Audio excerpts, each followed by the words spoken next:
I wanted to make this video to talk about family. Uh, I've come to realize that sometimes family isn't something that you're born into or that you share a common bloodline with, because there are many times in life when family will be the first ones to tear you down, hurt you, or say something that is completely just devastating to you.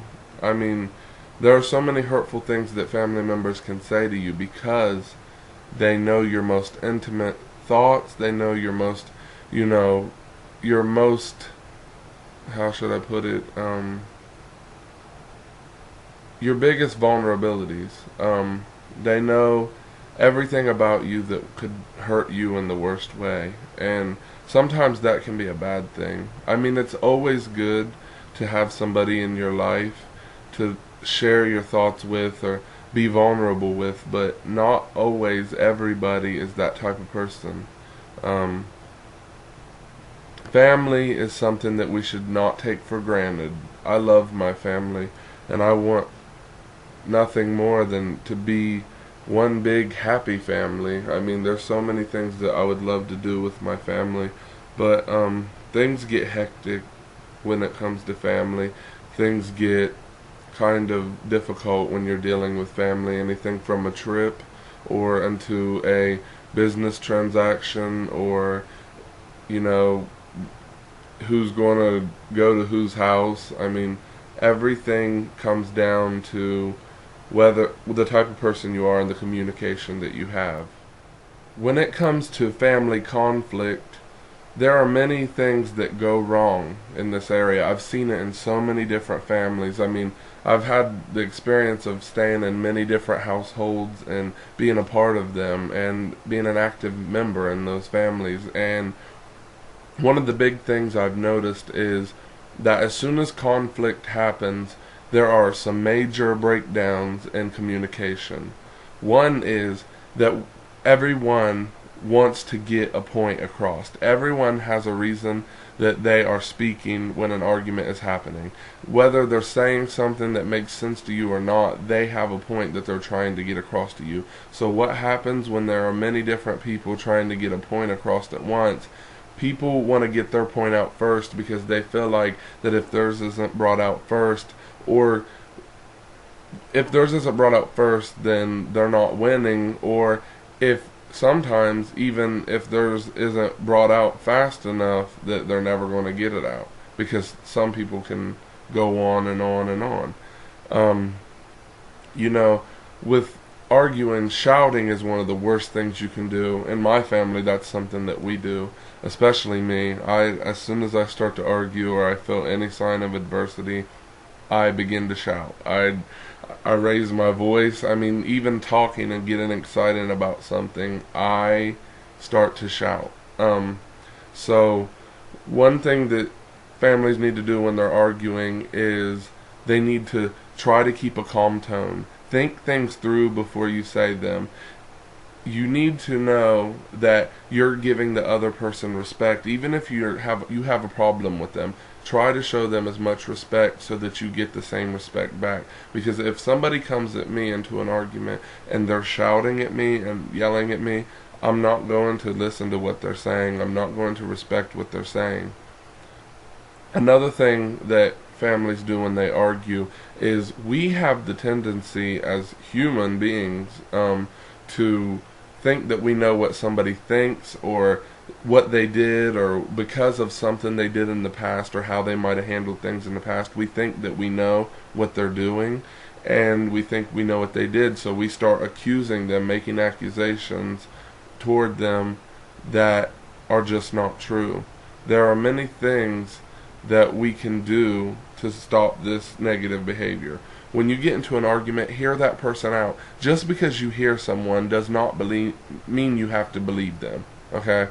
That's a common misconception. People believe that if they hear something, that they have to believe it automatically. They have to just go with it. They have to do whatever the person says because they heard it. If you're that weak-minded and you are that type of person, I pray for you. I feel sorry for you, and there's nothing that I can say to help you, because obviously you didn't listen, because if you hear me, you have to believe me. Um, there's many people that will watch this video but never like it or comment because they don't want to have someone come at them because they know they're that type of person. Um, I also, with that saying that, when we begin to shout and we don't take the time to realize that, maybe we need to rethink the reason that we're mad at this person, or just sit down and have a talk. Sometimes when we talk things out, we heal ourselves. It's not always about the other person when we sit down and have a talk with someone. Sometimes it's about talking our own problems out. So what we need to do is be more, we need to be more ready to listen and less prone to just speaking our minds and shouting. I'm bad about this, so I'm not judging anybody. I'm saying, we need to, as a people, work this out. This is a problem that I see within myself and many other people. There are other problems besides this when it comes to family arguing. One is outside sources. We cannot let outside sources affect us. People who are not directly involved in our family should not be giving you advice or should not be telling you what to do in matters that deal with your family. Such as, many times when my family fights, there are people who say, well, your dad should just not do that. He should just not. That's wrong of him. He should just step off, let you live your life. But in that mind, they're helping me, so I thought, by being on my side and being there for me. But in all actuality, they're just driving the wedge between me and my dad farther and farther. Me and my father never really got along, but we're getting along now. And that's because I've made up in my mind that I'm not going to let outside sources affect me and my dad's relationship. When we have a problem, I want to be able to talk things out. Not a screaming match, not a yelling match, not a I'm going to run and leave and get away from it. It's going to be something that I'm going to work out and work through.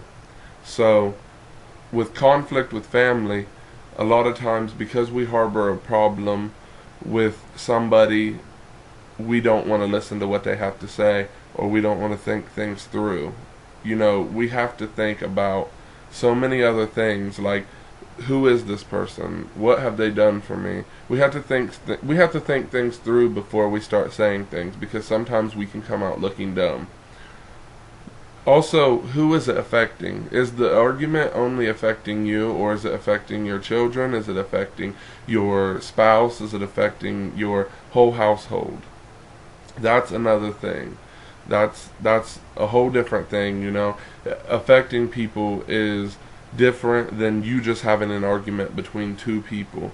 If you have two people plus their extended families, you're not just having an argument, you're also causing trouble for the people around you. Just talk things through.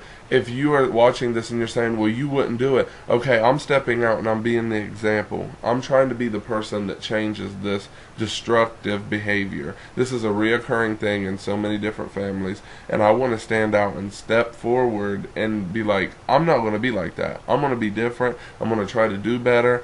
I'm not going to speak negative things into my life or about people around me. I want to see other people do good. So many times in this day and age, people are like, I want you to do good, I want you to do good, I want you to do good. You can get a better job than them, get a nicer house, get different things. But you know what, at the end of the day, they're going to be mad at you for doing better. So you can't live your life for other people. You have to live your life to be happy. Don't live in the past. Start a new life. If you have a chance, if God has given you a rare chance to start your whole life over, to start everything over from scratch and live good, don't let greed consume you, and don't let it take over you into ruining everything. Don't go out and splurge. Save. Save your money. Store up and plan for your future, but enjoy what you have now. Buying big things, buying nice things does not bring you happiness, because what you end up having is a beautiful large home with beautiful large things in it, a beautiful large car, and then you have no happiness to go along with it. What happiness is having someone you love, or having, loving yourself enough to enjoy your life no matter if you're dirt poor or you're filthy rich. I mean, I just want people to understand that money cannot buy you happiness. Wealth, people are out there right now like, well, I never had wealth, so you can't tell me that. I need to learn it for myself. I get it. I was like that too. I used to say, well, how can I know money can't buy me happiness if I ain't never had no money to buy my happiness? We just sounded real dumb together. Now think about it. We just all sounded real dumb together, because people who are in that position now are telling us, don't do it, don't do it. But we're so driven at becoming rich and not having to do anything, that here we are trying to put ourselves in a bad position and not even seeing the warning signs. So that's some things that with conflict with family we have to take a look at. So having said all of that, when it comes time for me to build my life, I'm going to do it to what makes me happy, not what is going to make people jealous of me or make people want to be around me. You should not build your life so that people want to be around you. People should want to be around you because you're so happy and you have this positive attitude and you are this great person. You should build your life so that you're happy.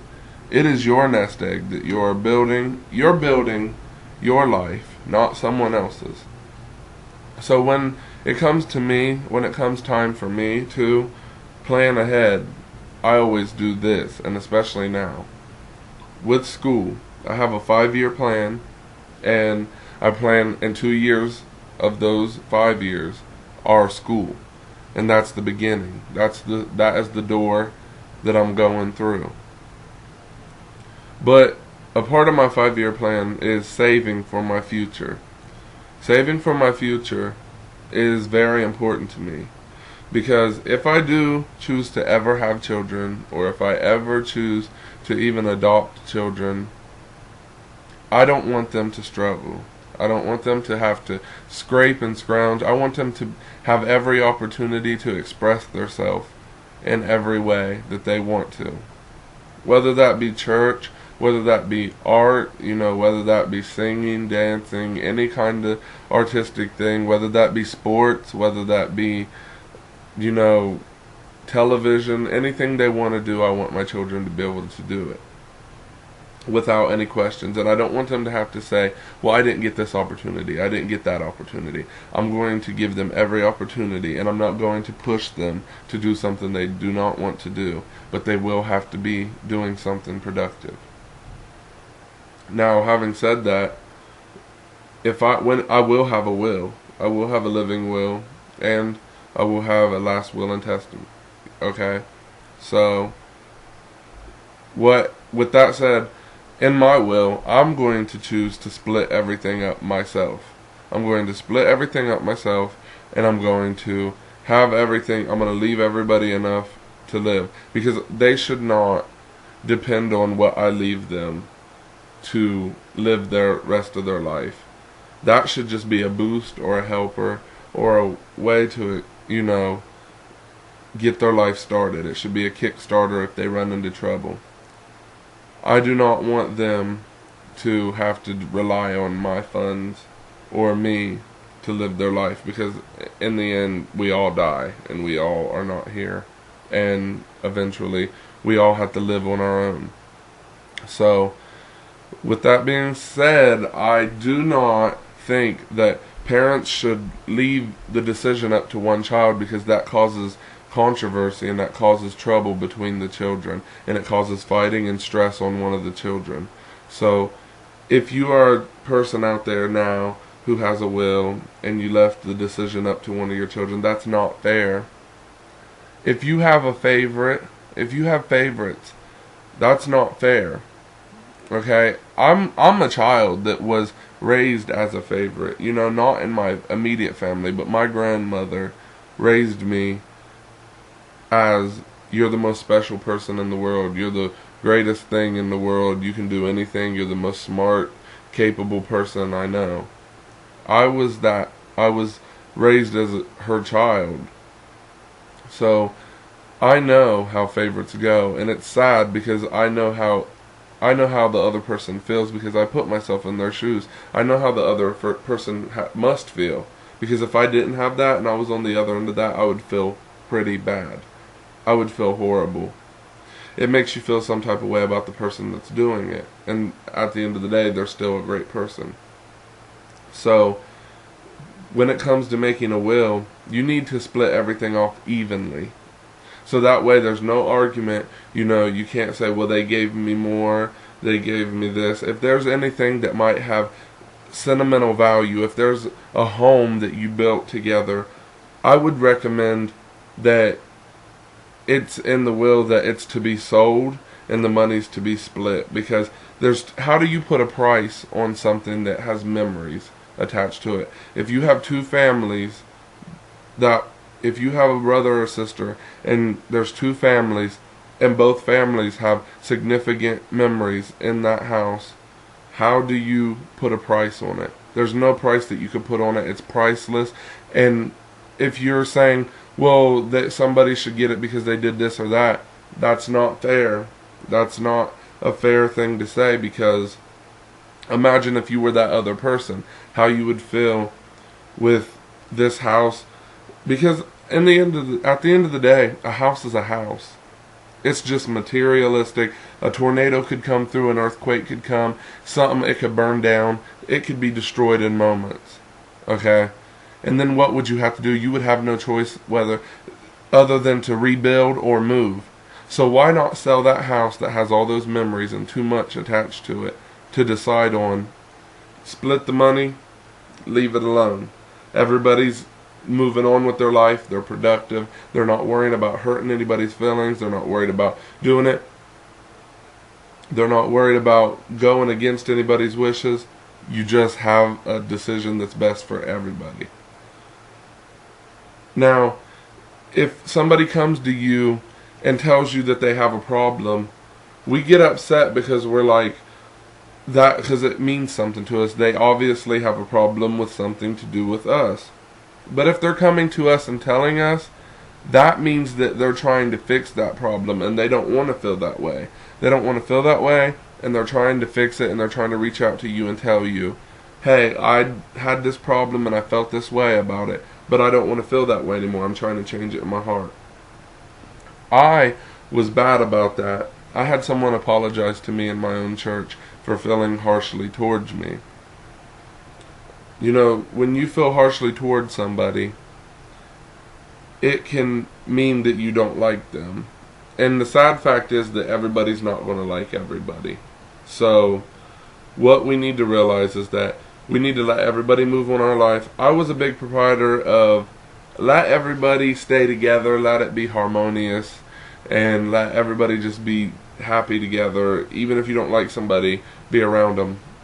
That's not the case anymore. If you cannot handle that, I say cut all ties with each other, and till you can mature yourself or they can mature, whatever the problem may be, and then try to have that relationship after you see things and you live life without them for a while. So when it comes to me, I'm going to be splitting everything equally between, and do not, if you're doing something in the hopes of getting more in the time of someone's death, or if you're doing something because you feel like and then you feel like you're entitled, I just have this to say. Go to your pastor or whoever you respect the opinion of and ask them this. Should you do something expecting to get something back? No.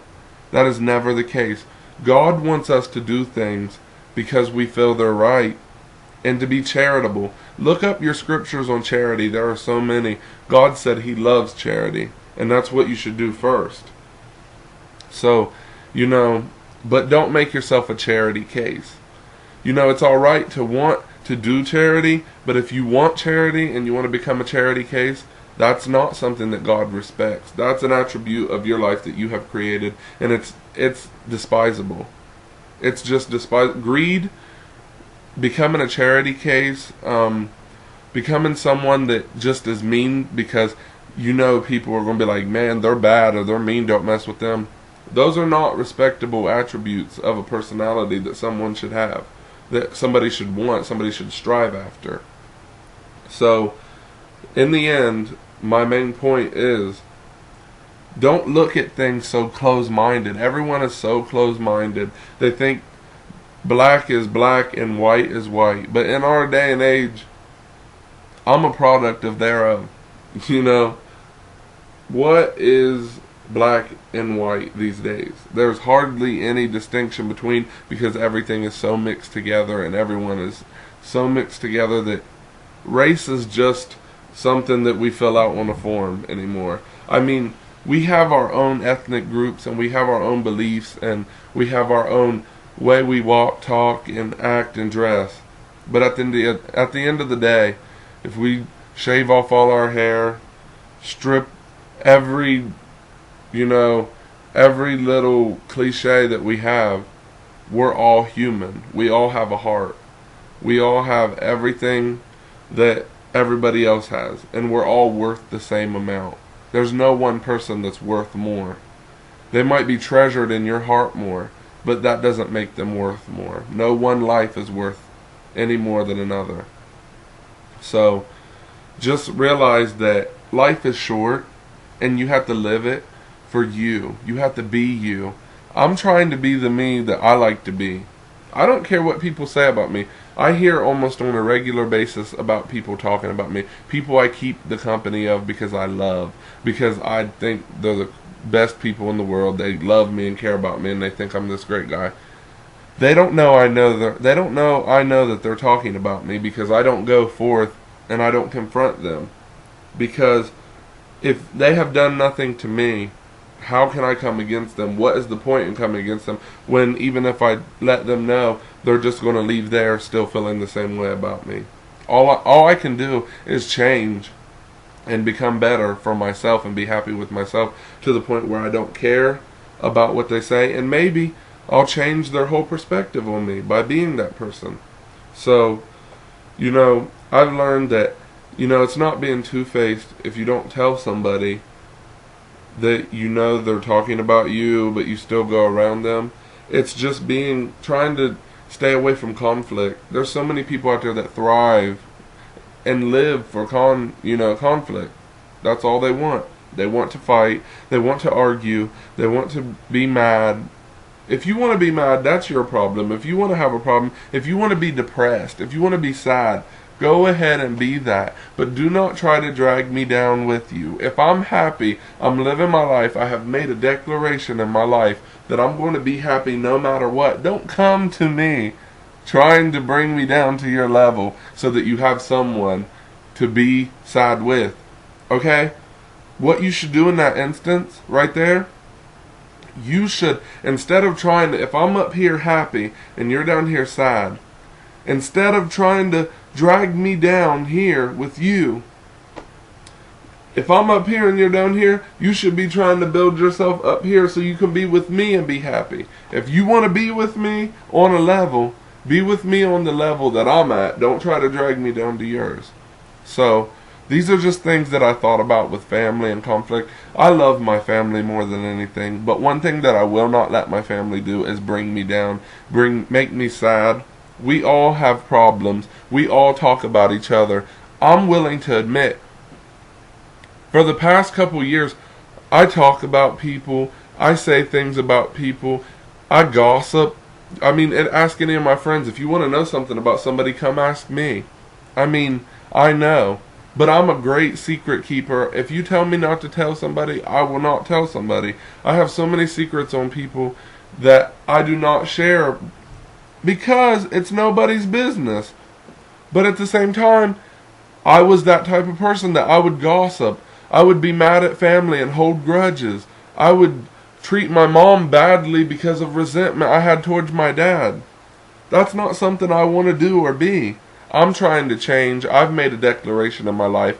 I'm going to be happy. Whether I have to fight for it, whether I have to scrape and scrounge everything that I have together to be happy. I'm going to be happy regardless. So just let this be something in your life, whether you listen to the whole thing or not, or if you just started it or you fast forwarded to this part. Know this whole video was in the hopes of being a healing process or being a outline for somebody. I'm not trying to be this great profound person or this smart person or know everything or have myself all the way put together. I'm just telling you from where I've been and from where I'm at right now. Take my example right now that I'm setting for you, and don't go through the things that I went through, because they're not worth going through when you could just listen to what I'm saying now and take my advice, and you could do better. Because you know I'm someone in this situation right now, and I'm telling you from my experience and from what I've learned how to do it better. Take this and go through your situation. If you have the same situation, go through your situation better, because I give you the tools and the examples and the outline that you need to do it way better than I did and handle it way better. So, in the end, this video is nothing but a way for me to say, family is family. You love each other, you're there for each other, you don't hurt each other, but you can hurt each other. Just because you have to choose what you want to be. We choose whether we want to be happy. We choose whether we want to be mad. We choose whether we want to hold on to things of the past. We choose whether we want to let people affect us with things that they say about us. We choose whether we're going to let the things that people are saying to us affect the relationship of me and my family. Okay?